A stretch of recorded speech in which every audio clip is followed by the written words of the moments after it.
Hello, everybody. Thank you for tuning in to our LinkedIn Live. I have the privilege of having Steve Steenson here. Steve, you're with BBSI, and we're talking HR, payroll, changes in wage and hour, and all that the government is doing to us. We're not a conspiracy show, but maybe we should be. We're really trying to help business owners, see around the corner. So thank you for being here today. Thanks, Steve. Appreciate you having me. It's my pleasure. If you don't mind, let's dive right in. There's so much happening on the sort of local marketplace, not to mention state and then federal, having to do with wage and hour, labor, independent contractor definitions. What are you seeing out there? And if I am a business owner, what should I be worried about or aware of? Great question, Steve. The biggest thing I hear from employers, and I talk to a lot of employers every day, is I can't find good qualified people. Biggest headache that every employer has. I don't know of one that doesn't have that problem. And where do I find them? How do I get them? The other thing they're looking at, how do I keep my existing employees and keep them happy so I don't lose them and they don't get poached for me from another employer who's looking for the same type of thing. And that becomes a big challenge. So there's two aspects that you got to deal with. Okay, how do you recruit? Where do you find the people? How do you become an employer of choice? So they want to come to work for you and not your competition down the street. The other question is, how do you keep them? How do you make sure they're happy? It used to be that people worked 8 to 5, 5 days a week. That was typical hours in most businesses, right? Then now it's not. Now a lot of people work from home. That obviously from the pandemic, that's driven that. That's a change in business. A lot of people today don't want to work 8 to 5. They want to work varied shifts. So can you as an employer allow them to work varied shifts and work some from home? Looking at just all those different avenues on how you do that becomes a big challenge. The employers out there today are also looking, okay, I need people. Sometimes you just need bodies to fill chairs or be able to go out and do the work, right? And they're either they're looking at paying them more money, offering different benefits, or hiring people who are less qualified.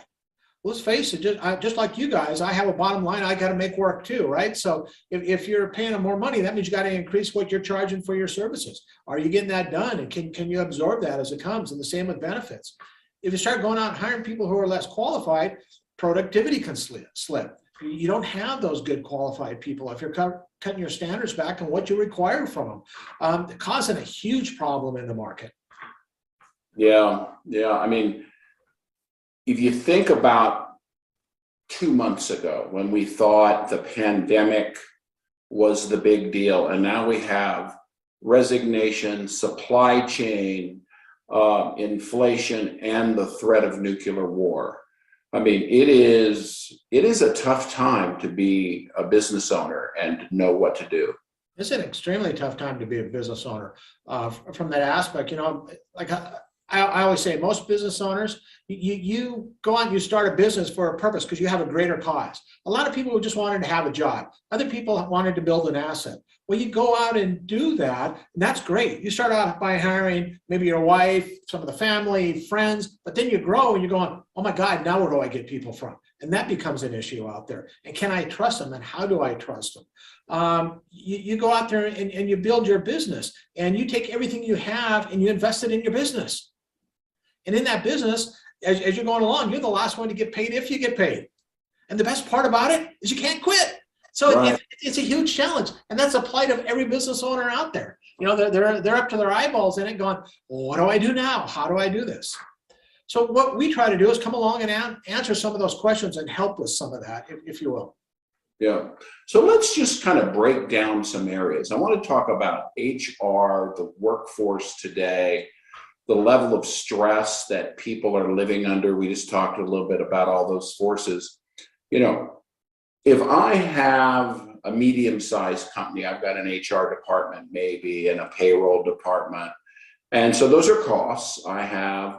And like many small business, what Vistage does is put a bunch of us together. You're a Vistage member, and you got more minds to work on a problem. So you sort of do that for HR. Exactly. Talk about that and tell me what you're hearing from the workforces out there. So let's talk a little bit about the world that I live in. So BBSI is something called a PEO, or Professional Employers Organization. And basically within that, there's 4 aspects. Is HR. So human resources. Human resources, is all over the board. If you have employees, you understand human resources from the standpoint of getting them hired, making sure that you're not doing all that stuff that's got to happen in that process, right? And you know what? If you got employees, you got employee stuff, right? There's stuff going on, and you don't know what's coming. You don't know what's coming at you. And if you got employee stuff, you probably got attorneys involved. So we're helped to protect you in that area, right? The other aspect that we really deal in big time is payroll, to make sure not only payroll is reported right, but classified right. Are your employees exempt or not exempt? There's a wage and hour council out there, or wage and hour laws out there that are looking at that all the time. Are you classified, or are you classified properly? Are you paying the people the way they're supposed to be paying? Are you paying overtime when they should be? The fines for that, if you get caught in it, can be huge. And also in that aspect, you have the Border Protection walking in and say, okay, we want to see your E9 file. So everybody that you hired, you got to run an I-9 on and make sure they're qualified to work in the U.S. If not, you're going to get fined for that. So we get involved in those pieces of it. And the payroll aspect of it, not only you have to make sure that people are getting paid, but do they have the right deductions going on? Are the taxes being withheld properly? What does that look like? So we work really hard to make sure that's done, and that's properly done and streamlined the most it can be. When you have employees also, you have risk and safety of those employees. You don't want your employee, you want to keep your employees. You don't want to put them at risk. You don't want to get hurt. And most of all, you don't want to pay a workers' comp claim on it, because that's going to hurt you in the long run, right? So we work really hard in that area too to get that done. Some of the other things that we help with is in the area of employee benefits. I spent 30 years in the area of insurance. And I can tell you the employee benefit world today is really ugly. Ever since Obamacare and all those other pieces came on, this is not political, but it has really complicated that market. And you better have somebody who knows your local market very well qualified. We can help make those contacts happen too along the way out there. So now, I mean, and I'm impressed. There's a lot of change though happening. I mean, the Tucson wage increase sounds simple. It goes to $13 an hour, but you look inside that bill, I mean, it's littered with requirements that most of us didn't even know could be dreamed up. And the Fed, I mean, you've got a pro-labor, federal government right now, which in many cases is good, right? I mean, number one thing is to make sure workers are treated fairly, but not knowing what's out there is frightening to me. I mean, are you seeing, does everybody that you work with, do they know all of this and they research it, or how do they stay up to speed, and how do you help? Well, the clients that we work with know it, because this is what we do. This is the world we live in. The Tucson Minimum Wage Act, one piece of it. When the PPP loans came out, we became the experts in PPP loans, making sure that our clients could get it as well as get it forgiven at the end of it. And then the employee retention tax credits. We worked hard with our clients in that area too, to make sure they're getting advantage of those things. Yeah. The Tucson Minimum Wage Act is a great example, Steve. So this thing rolls up, it goes effective April 1st. Minimum wage in the city of Tucson goes to $13 an hour and continues to climb to $15 an hour by January 1 of 2025. And I'll tell you, on minimum wage, things like this, when they go on and be voted on, everyone is always passed. And the people who write this know that it's passed. So they tie all this other stuff up into it too, because people aren't looking at it from that standpoint. So a little bit on the Tucson Minimum Wage Act. There was all kinds of stuff underneath it that nobody was aware of. So in the state of Arizona, it's always been an at-will employment state. Basically, you can terminate anybody for any possible reason, okay, without the documentation. In the city of Tucson, no, you can't anymore. You got to have documentation, and it comes down to, and when this happens, that he with the most documentation is going to win. That's just kind of how it shakes out, right? So is it properly documented if you're going to terminate somebody or make a change to them? That becomes a big piece of it. People say, well, my office is in the city of Tucson, or because we're in Pima County, or we work up in Maricopa County. But you know what? If you have employees who come to Tucson and work in Tucson more than 5 hours a week, this applies to you for those employees. So you got to pay them at least $13 an hour and comply with all the other pieces of the law. Some of the other pieces out there that fell into this is an expanded definition of work. Well, people say, what does that mean? Basically, it defies federal law. The city of Tucson passed a new law that defies federal law. And basically it says that an employee, so we have a client here in town and everybody's got to go in through the computer and check in. Well, they start their shift at 8 o'clock. So I mean, people have to show up probably at 10 to 8 to make sure they got like 60 employees to get everybody clocked in by 8 o'clock so they can start the shift. So under the new city law, if they show up 10 minutes to 8 so they can get clocked in, you got to start paying them at 10 minutes to 8. You can't start it at 8 o'clock when they clock in anymore. It's when they get there, they have to show up in time to be able to get ready to do the job, not when they start doing the job. So, I mean, that's a direct conflict with federal law, the way federal law is written. So it's a lot of things like that. They came back out and they redefined independent contractors, right? 1099 workers. And what we're seeing out there today with what's going on and people working from home or wanting to work from home, they're saying, you know, Steve, I don't want to work for you anymore. I want to be an independent contractor. I want to do the same thing I've always done, but I want to work from home and work my own hours. Cool. Problem is, under the city of Tucson law, you can't do that anymore. You would still be classified as an employee of your organization. And as such, that means you as an employer, Steve, would still have to do all the withholdings and everything else that has to go with that, be responsible for their workers' comp if they got hurt on the job, all those pieces. The only way that can be separated out is if they're doing something entirely different from what you do in your business. Then they could be an independent contractor. So they define some of that.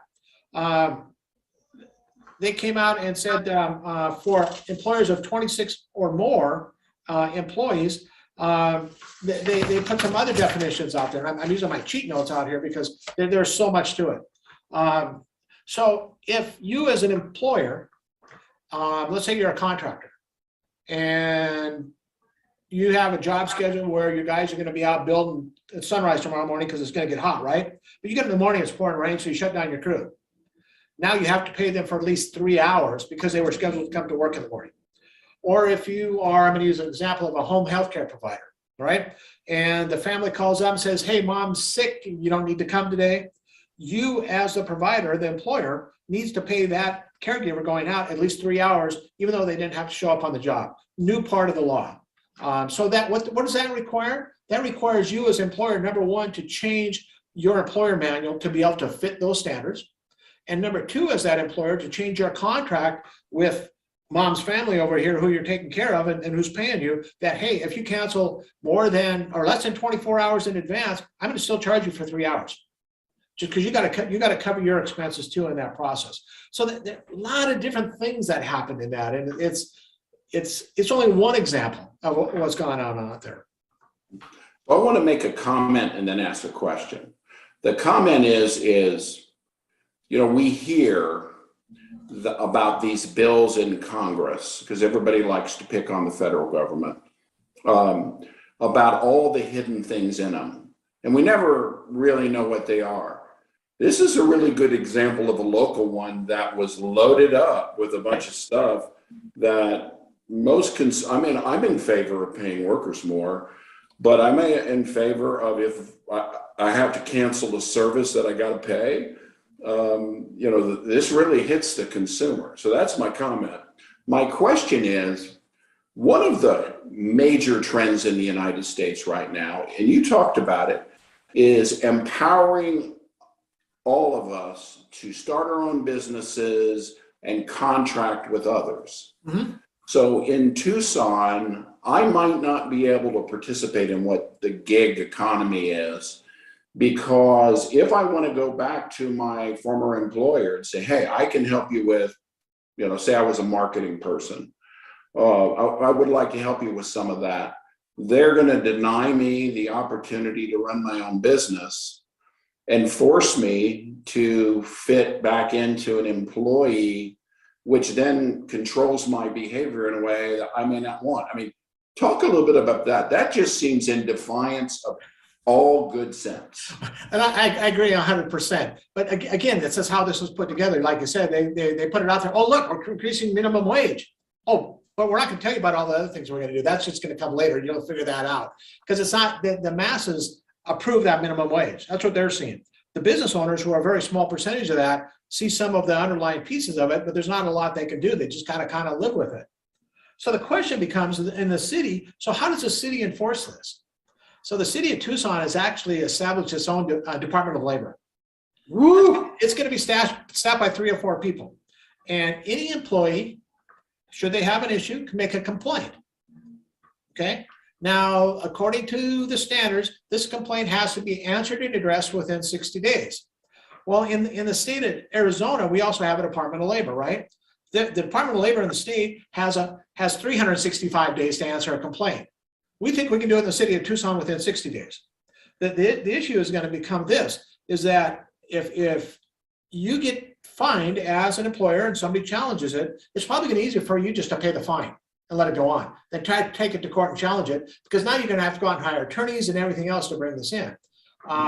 I was at an employment conference this last week here in Tucson, and the question came up, so tell us about the new City Minimum Wage Act and the laws.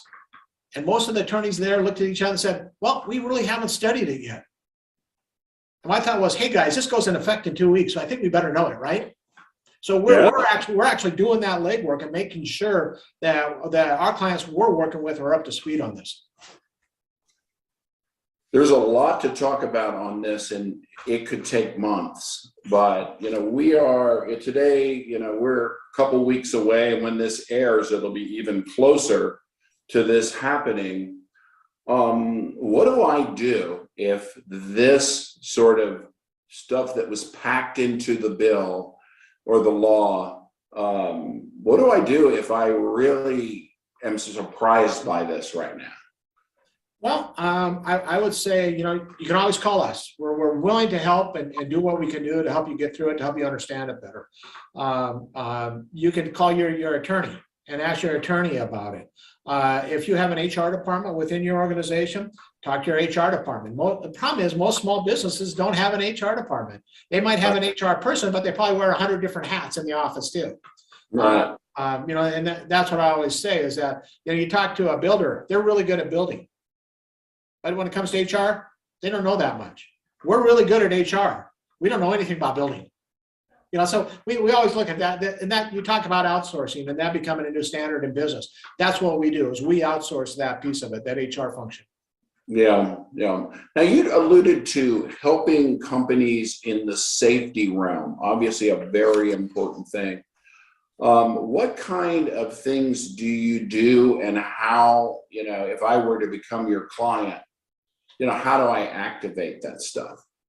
Great question, Steve, again. So in our office, we have 2 certified risk and safety managers. They're both OSHA qualified, 10-hour and 30-hour. So people in the OSHA world understand that, of what that looks like. So what we look at is we work with employers and look at what are they doing to keep their employees safe? Are they following OSHA if OSHA applies? People say, well, my office, is all administrative people. Well, you know what? OSHA still applies. Do you have the right ergonomics for their keyboards? I'm sitting here at my keyboard and I set my chair at one level, so because you don't want to get carpal tunnel. That's one of those things that can happen out there, right? And if an employee has carpal tunnel, guess what? It's going to hit you as a workers' comp claim. So that's what we try to avoid. The other thing we look at, we call them near misses. A great example, I was out on a construction site in the last 6 months, and I'm walking along as a framer's doing it. Well, anybody who's seen a wall framed up, they'll frame up the 2x6 and stand it up. They'll run gusset boards off of that, right? Well, they got to secure that with something. So they take a stake, pound it in the ground, hook to the stake. Guy in front of me trips over the stake. Didn't get hurt, but he tripped over the stake. That's what I call a near miss. So I'm talking to the superintendent on the job, and I mentioned it to him. He says, well, what can we do? I said, why don't you just tie a red flag or an orange flag around the stake? Great idea. Simple, but again, this is how you create safety for employees. With OSHA, if you are a contractor, not a contractor, but let's say you have a manufacturing firm, right? You've got all kinds of lines on the floor of safety and where to go, not to go. Are they up to date? Are they current? Are the setbacks right? Those are the things that we come in and help with and make sure that's done. Wow. So in this increasing complexity, if I decide I need professional help, there are a lot of options out there. I can go with some national company, gives me a 1-800 number, etc.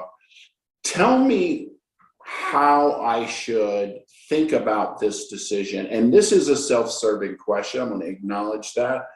But, I've gotten to know your company, and I think the question is, what's really out there, and what do you do that makes you different and perhaps a better choice? Again, great question. So let's face it, payroll, HR, safety are all commodities, right? Anybody can do them. Anybody who's qualified can do that for you. How you differentiate yourself is a service level.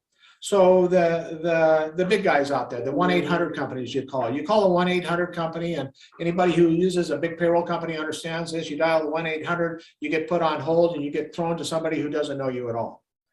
With us, you dial 1520 Steve and you talk to me, or you dial 1520 Jim and you talk to the risk and safety guy, or you dial 1520 Hilda and you talk to the HR person. You have that contact. They know you, they know your business. You've probably met them, because we try to work within a 50-mile radius of Tucson, of our office. And one of our standards is we go out and see everybody once in a quarter. We want to have boots on the ground in your facility to see what you guys are doing, see what your challenges are. So in a way, what I hear you saying is I could go the commodity route and get a service, or I could go your route and I really get a staff.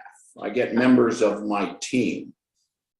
Absolutely. Our objective is to see your business grow and be successful. Because if your business grows and is successful, we're going to be just fine and grow along with you. So that's the way we look at it. I'm pretty proud to say we run about a 95% retention rate with our clients. Just for that service level, we become part of their organization. They love us. And if you own a business, those people working for you are family, right? So we become part of that family, and that's fun and it's exciting. Yeah, very rewarding. So last question. If you look out on the horizon, things aren't going to get any simpler. What advice do you have for small, medium-sized, and even larger business owners in the environment we're in, and more specifically related to HR and what could be coming? This is crystal ball. My biggest thing is flexibility. I think you, as a business owner, you need to be flexible with your people that work for you. You need to give them room to flex in their job, allowing them to go out and do their job. Hey, this is the task. This is what's got to get done. Allow them to go out and do it, rather than sit there with your thumb on top of them, say, okay, you got to be here at 8 o'clock and you can't check out till 5. Give them that flexibility to show up at 8:15 and go home at 5:15, if you will. From that standpoint, you need to make sure that as you supervise them, that it's a fun place to go to work. I always say to people, you got to go to work, or do you get to go to work? Those people who enjoy their job, they get to go to work. You enjoy getting up, you look forward to going and doing it. I'm one of those lucky people who get to say that. But I know a lot of people who got to get up and go to work every morning. They got to go to work. They got bills to pay. We all got bills to pay, but that's how you do that. So and it's building that environment for your people, for your team, in order to do that. That's the number one key. Yeah, very smart. And I appreciate, you sharing your wisdom and your experience today. If I wanted to get a hold of you, how do I do that? Easiest way is pick up the phone and give us a call. You can find, we're on Google, we're on LinkedIn, we are out there. BBSI Tucson, we're greater BBSI Greater Tucson on LinkedIn. We're out there. I can give you a telephone number, but yeah, absolutely. Give us a call. Perfect. Well, I really appreciate you taking your time today. I know you've got hundreds of companies you deal with, and so thank you for spending this time.